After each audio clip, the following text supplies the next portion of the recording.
Swayam Prabha. Digital India. Educated India.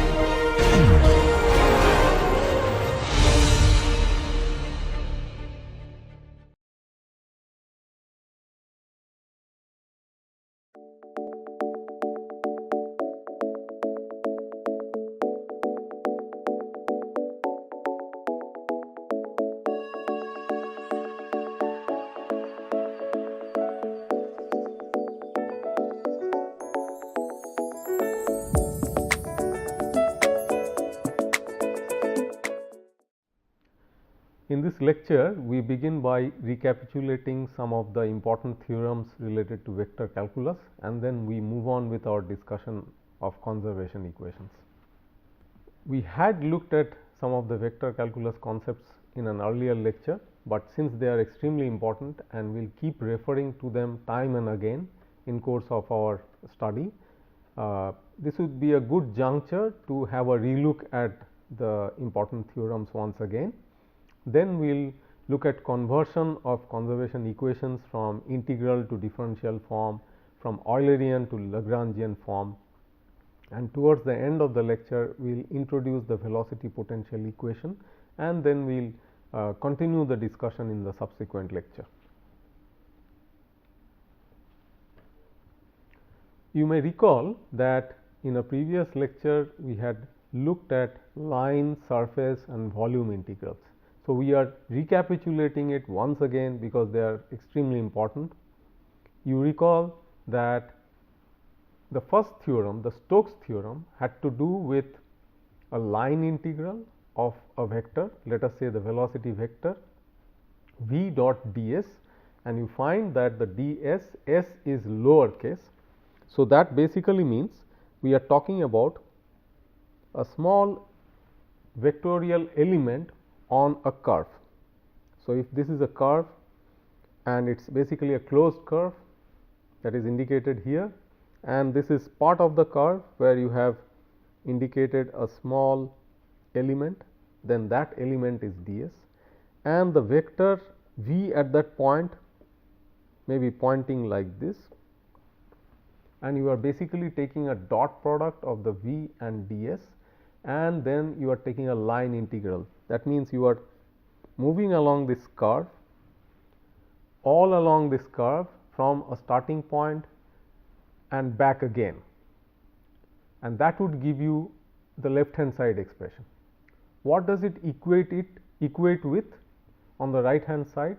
We see it is basically a surface integral, but here we are talking about an open surface, because you do not have an enveloped volume with a closed surface here, but rather the surface is lying on this plane itself. So, you may imagine that the sea is like this. This is the region we are talking about. So, this is the surface we are talking about, which is basically an open surface. It does not envelop any volume, and therefore, we have not put a circle over here. Though again, as I said in earlier lectures, do not always be very meticulous about indicating these symbols here, indicating or not indicating them based on the context. So, depending on the equation that you are handling, you have to understand the context on your own. Now, going back to this right hand side, the integrand, what do we have? We have the vector curl of v as the integrand, and it is dotted with ds. Now, that s is an uppercase S, which indicates the surface area, and it is indicated in a vectorial sense, because it has a scalar representation times the unit normal vector, which in this case would come out of the plane of the slide. So, when you have the Stokes theorem, you are basically connecting a line integral, which is on the left hand side of the equation, with a surface integral, which is on the right hand side of the equation.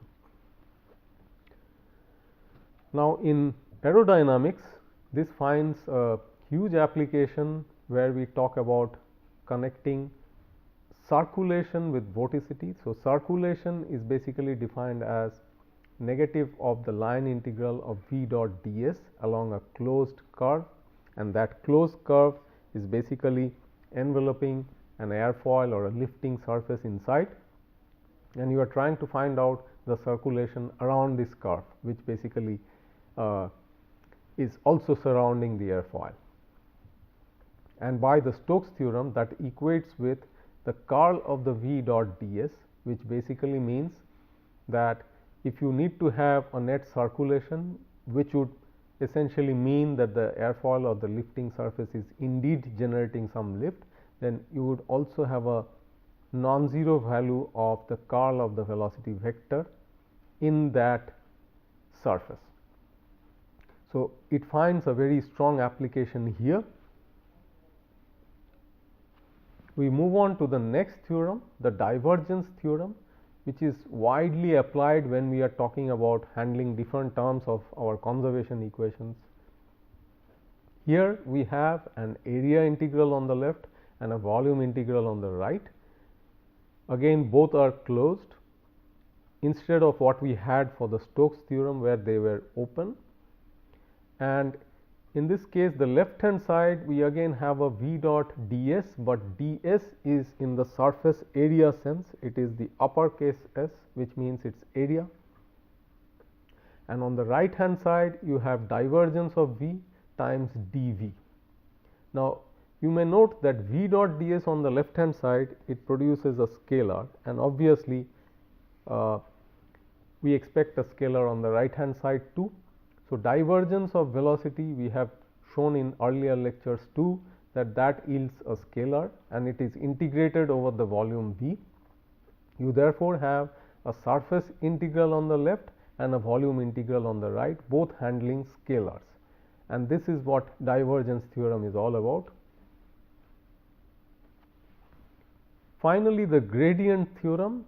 Here we have a scalar integrand on the left hand side within the surface integral. Again, surface and volume integrals that we see over here are for closed surfaces or surfaces which envelop a volume, and the ds over which it is integrated, that is a vector. So, P being a scalar times ds a vector produces a vector quantity on the left hand side, and therefore, you can expect that there would also be a vector coming out from the right hand side which equates it.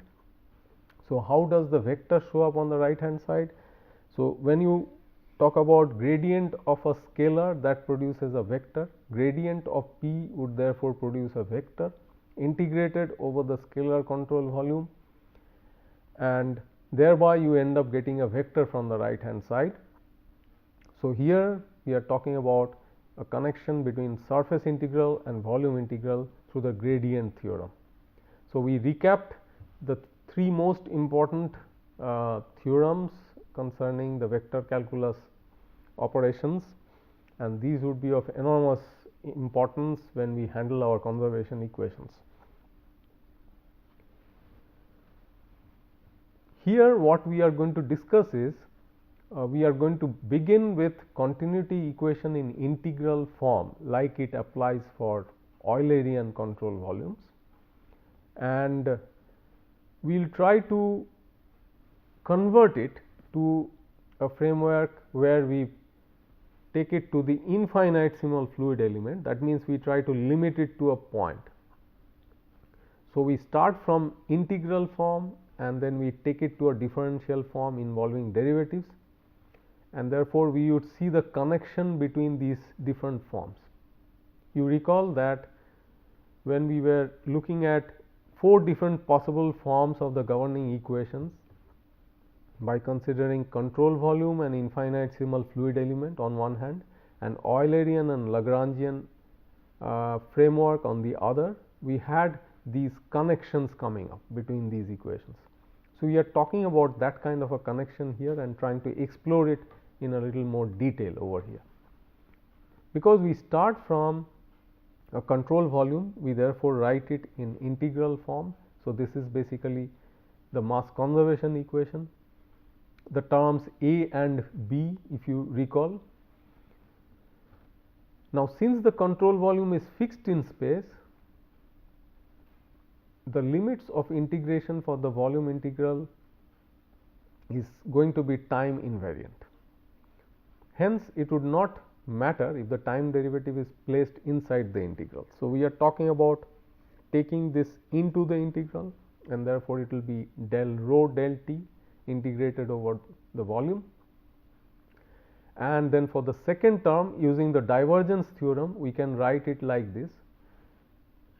So, this is a vector dotted with ds, would basically mean that when it is converted to a volume integral, it will be divergence of rho times v integrated over the volume. Thereby, this surface integral can be converted to a volume integral. This is already a volume integral, and therefore, with these forms we will be able to write both the terms which influence the continuity equation in volume integral sense. So, let us see how they look. This is how they look once we have made the changes, and then everything can be put into a single integral like the way we have done here. The integrand understandably has to be 0 identically at all points within the control volume, without which you will not be able to satisfy this equation. Thereby, we can write that the integrand del rho del t plus divergence of rho times v is equal to 0. This obviously is a differential form of the continuity equation. So, we begin with the integral form, and we have now derived the differential form of the continuity equation. That is basically the transformation from a control volume approach to an infinitesimal fluid element approach or a point approach. And here, of course, we have assumed them to be in the Eulerian framework. Now, if we were to simplify the equation under certain restricted conditions, there would be fewer number of terms figuring in the equation. For example, if we assume that the flow is steady, that means there is no time dependent change, then as you can understand, a term like this will go, a term like this will go. Therefore, in the integral form, the equation will reduce to this, which is a surface integral of rho times v dot ds is equal to 0, and in differential form, divergence of rho times v is equal to 0. So, these are two different forms of the continuity equation, one in the control volume sense, the other in the infinitesimal fluid element sense, but they are both talking about mass conservation. Let us look at momentum equation and try to do a similar exercise. Here, for simplicity, we have taken the inviscid form of the momentum equation. Thereby, we are basically talking about Euler equation here with body force. Again, we are taking the Eulerian framework, and we are talking about the control volume approach to begin with, which basically means we will have integral form of the momentum equation. So, this is the integral form of the momentum equation. You have the time dependent change of momentum, you have the momentum flux, which is due to the advection effect, you have the pressure gradient term, and you have the body force term here. Now, based on similar arguments that we gave for the continuity equation, the time derivative can be put inside the integral, and then it operates directly on rho times v. Using gradient theorem, we can write the surface integral of the pressure force in terms of a volume integral involving the gradient of pressure, and gradient of pressure would mean that you start looking at the derivatives of pressure along the three directions. So, it is del p del x, del p del y, and del p del z. And you may recall that these three different components of the pressure gradient find their way into the three components of momentum equation, if you look at them separately. If you are dealing with them in an index notation, though, you can make it a very compact representation, and all of the three components shrink to one. We have shown them earlier. try to get into the habit of using the index notation, and then you will find that all this becomes so much more simplified. Here we are elaborating it to some extent, so that we get a little better, deeper understanding, but when it comes to practice, when you are trying to write these equations quickly, compactly, then you should always do so using the index notation. Coming to the next point, let the velocity vector be given by v equal to ui plus vj plus wk, and we would write the momentum equation for one particular direction, say the x direction, and therefore we will consider the u part of the velocity vector when we look at the advection term, for example. When we look at the time dependent term, the v vector will be replaced with the u component. Similarly, when we look at the pressure gradient term, we will be just using the x derivative of pressure. Similarly, the body force term, the rho Fx, considers only the x component of the body force. That means we are just taking one component and then trying to take this equation forward and see how it appears. Now, the advection term, we can further write it in a form like this by using the divergence theorem. So, we have it currently in this form, that it is a surface integral of rho v dot ds times u, because rho v dot ds basically involves a mass flux times u gives you a momentum flux. Now, we are rewriting those terms by taking this u and associating with the rho v, and therefore, you have a rho u v vector dotted with ds, which in terms of the divergence theorem would mean that it is going to be the volume integral of the divergence of rho u v. Hence, the x component of momentum equation can be written as a volume integral of this entire expression, because all the terms have basically been expressed in terms of volume integrals. Again, following the arguments that we have placed for continuity equation, the integrand has to be 0 identically at all points within the control volume. Hence, we can comfortably write this finally, that del t of rho u plus divergence of rho u v plus del p del x minus rho f x is equal to 0, which is basically the x momentum equation.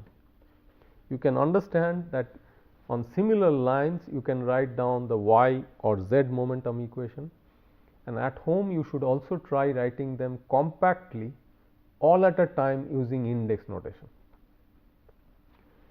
For steady flow, the del t is equal to 0, like we see over here, and for no body force, the f x is equal to 0 in that x momentum equation.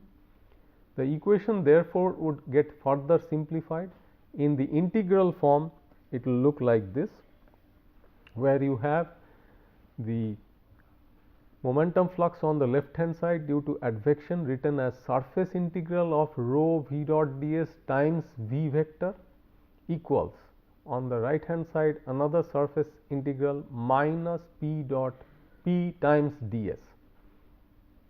In the differential form, with the simplifications, we have divergence of rho u v equal to minus del p del x, and similarly for the y and z components you can write it like that. The only change that comes up you can see are in the velocity components here and in the pressure gradient directions along y and z. So, this is the y equation, this is the z equation, this is the x equation. This equation basically holds for all the three components. We are interested in doing another exercise, that is, we start with the continuity equation in differential form for an Eulerian infinitesimal fluid element, and then we try to go to the Lagrangian form. That means, from a fixed infinitesimal fluid element to a moving one. We know that the starting point is this, since we are using the differential form del rho del t plus divergence of rho v is equal to 0. We bring in a very important vector identity here, which is divergence of rho times v, where rho is a scalar, v is a vector, is equal to rho times divergence of v plus v dot gradient of rho. So, this is gradient of rho, which is a vector of course, and therefore, you are talking about the dot product there. Substituting the vector identity in the continuity equation. So, we basically replace this term by this entire expression on the right hand side. We have this form, and then we recall this expression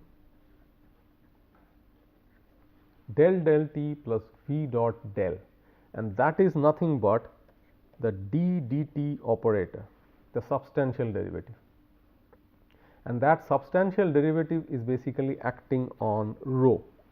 Therefore, these first two terms simplify to d dt of rho plus the rho times divergence of v equal to 0. So, we started from here, which was for an Eulerian infinitesimal fluid element, and we landed up here, which is for a Lagrangian infinitesimal fluid element.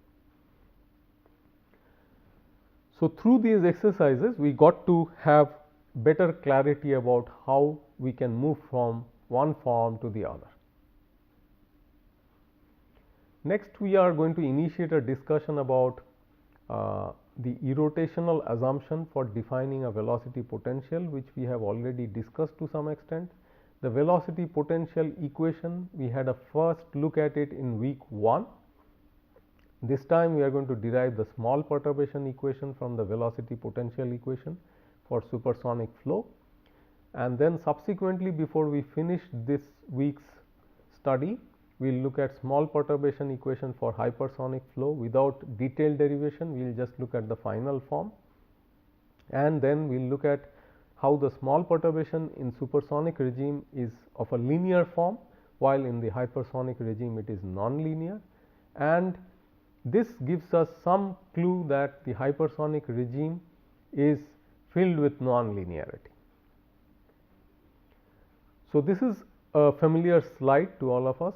We had looked at the velocity potential equation earlier, where we began by defining a 3-dimensional velocity field in a compressible flow, and then we wrote down Euler equation in a very compact sense, the connection between pressure and velocity changes in an inviscid compressible flow, and we imposed the condition for irrotationality of the flow, which means the curl of the velocity vector would be 0, and if that happens, we have existence of a scalar such that v can be replaced by gradient of a scalar, which we call as phi, and that phi is the velocity potential, and therefore, gradient of phi gives the 3 components along the respective directions, which map with the 3 components of velocity vector.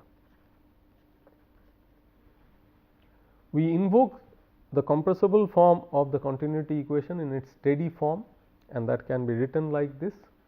Further, if you substitute the velocity terms in the velocity potential sense, then you can show the continuity equation in this form, and then we can further expand it and come to a form like this. You impose the isentropic flow constraint, and finally, you should be able to come up with the form of the velocity potential equation in 3-dimensional space. It is a nonlinear partial differential equation because of products of derivatives and also derivatives raised to powers other than 1, and it has to be solved simultaneously with the sonic speed equation, which is given over here. When you reduce it to a 2-dimensional form, let us say in the xy plane, then some of those derivatives will drop out and the equation will simplify. The sonic speed would also simplify because of dropping out of one of the terms, and therefore, you have a slightly reduced forms of the equations, and they would be solved subject to boundary conditions that you impose in the far field, that means far away from the body around which you are trying to solve the flow, as well as body boundary conditions which have to be imposed.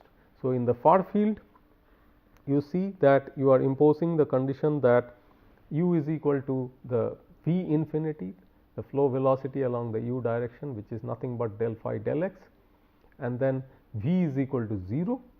And on the body surface, since you are solving an inviscid flow, you are basically talking about flow tangency condition, and that can be imposed through this equation del phi del n is equal to 0. We will continue with this discussion in the next lecture. So, in this lecture, we did a brief revision of theorems of vector calculus. We looked at conversion of conservation equations from their integral or control volume form to differential or infinitesimal fluid element form, and Eulerian, which is nothing but fixed fluid element, to Lagrangian, that is for a moving fluid element forms, thereby becoming more comfortable of moving from one form to the other. And towards the end of the lecture, we recapitulated the velocity potential equation, and we simplified it for a two-dimensional situation and briefly talked about the boundary conditions which have to be imposed to solve it. Thank you.